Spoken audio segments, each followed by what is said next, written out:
So this is a Dolgo crabapple, and this is like my best one. If you can see this, it's 6 foot tall and has so much growth on it. It just looks so good. It looks healthy. It looks good. This one's by the house though, of course, and I mow all this and keep the rodents away and all. But I just sprayed that one, and that's just really nice. It'll be good though if it gets apples, because you'll see them right from the house. So that's cool. All right, I've got. I'm gonna spray the fruit trees here. I've got liquid copper.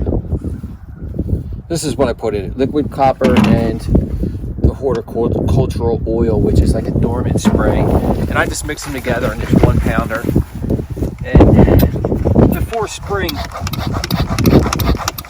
you want to spray all the fruit trees or nut trees, whatever you got. Get the bugs off all the new buds. It looks like all the trees here. I got her. Doing pretty good.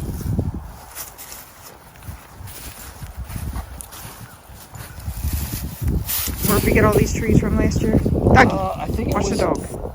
I think it was called the Wildlife Group. Was it was online, an online thing. Some of the bigger trees here, like that one there with the tags on the bottom. There's 2 apples and 2 pears.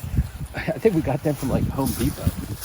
But this happened last year. If you look at this tree, it took a hit here on the top, and I don't know, a deer or something got it, like pushed the fence, because I only had 2 T-posts, and I think they pushed it over and rubbed it up or did something. But you can see all the buds on it. It's got a lot of buds on there.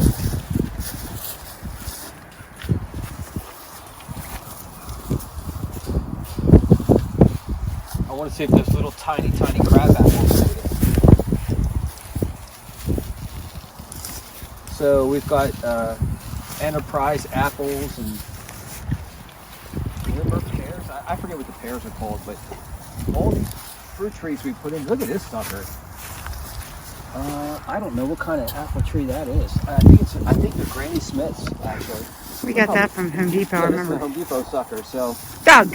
he's going to get some dormant spray so the bugs don't get him either. But yeah, this sucker, I'm going to have to prune this. I'm thinking you're going to have to get a bigger cage, or the deer are going to be able to reach it. Yeah.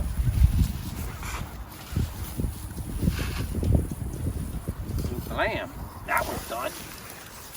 Yeah, hopefully we'll get some apples on that sucker. Maybe in a couple years. Look how small these are. It always seems like the very tips of them are always broken off. But this one even looks pretty good. But that's not the smallest one yet. They get smaller. Yeah, look at this. Holy moly.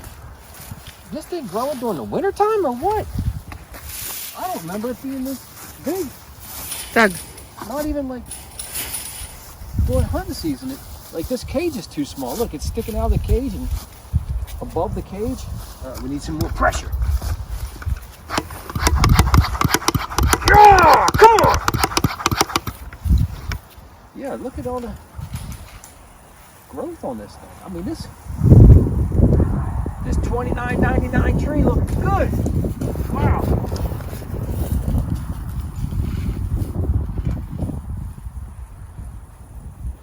So these ones will drop in probably August, July, August. And then, look at this. This is a branch. We planted a branch right here. It's still alive though.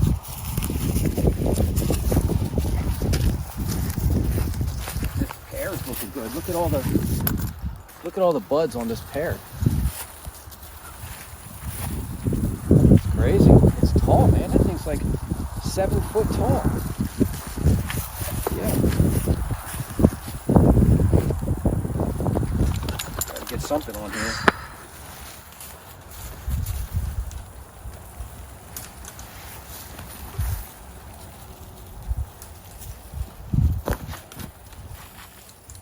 Using half my container on this one. Right here. You can see a dry spot. Yep. And then I think this last row, you know, I don't have good luck with cherry trees. Like these two are cherry trees I planted. It looks alive. There's buds on it. Look at that.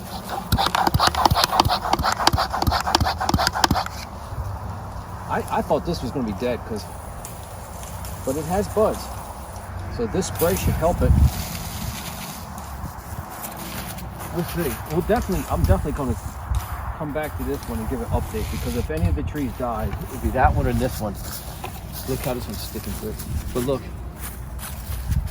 I think that's all good stuff here, man. I think it's going to be all right. That's our cherry trees. Make some pie.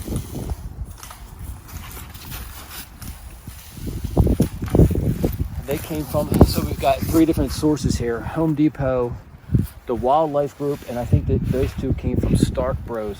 But this whole area here, should have brought my tape measure. This spring, we're going to plant trees all the way down. I'm going to order I think it's 110 trees, and we'll be putting just row all the way down to the creek here. I might even have to mow some of this closer to the ditch to get a little more room. But these are crab apples. These 3 little ones are crab apples.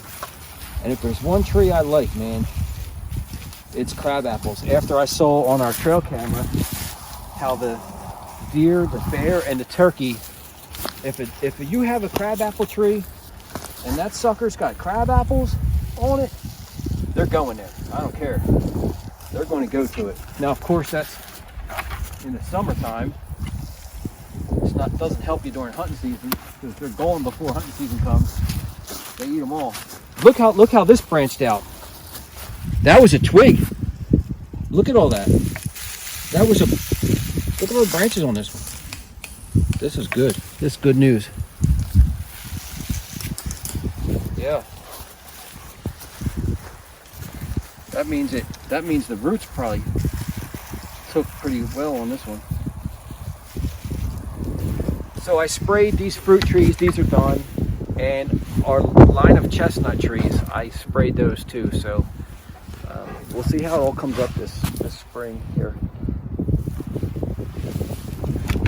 All right, so now we got this clover here, and I'm just gonna do some frost seeding all around here. I'm actually just gonna spread this in this grass area. It's not bare dirt. I'm just hoping that these seeds will find their way down into the ground, because where I'm putting all these fruit trees, I don't want to mow grass. I want it to be clover, and I'll just drive through with my sprayer and spray like a I forget what it's called, but the chemical that kills grass. That way it'll just be clover underneath the tree. That's the plan anyway. But you can see it all. I've done it before. Now there is some clethoderm, I forget what it's called, but it'll kill the grass and leave the clover. Let's start with this row here. Because this is all clover. You can see it all. It's gonna be good.